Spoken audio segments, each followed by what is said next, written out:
Le SAMU, bonjour. Oui, alors vous appelez de quelle commune? Frédéric est en première ligne pour répondre aux usagers du 15. Chaque année, ses assistants de régulation médicale traitent 320 000 appels. Pour chaque cas, ils estiment la gravité. À force d'expérience, où on arrive à faire la différence entre l'urgence réelle et l'urgence des appelants.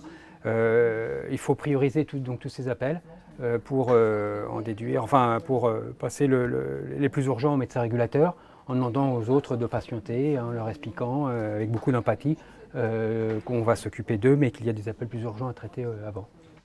Depuis 2005, cette plateforme regroupe en un lieu unique agents du SAMU et sapeurs-pompiers. Au cœur du dispositif, un médecin régulateur. Il reçoit tous les appels du 18 ou du 15 qui relèvent du secours à la personne. Un gain de temps pour la prise en charge des patients.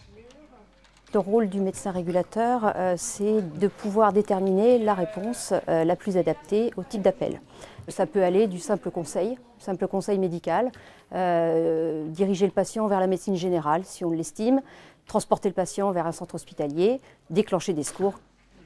Autre avantage, le partage d'informations secondaires, routes barrées, travaux et manifestations, toujours pour plus de réactivité en cas d'accident grave. Il faut aussi prévenir certaines dérives.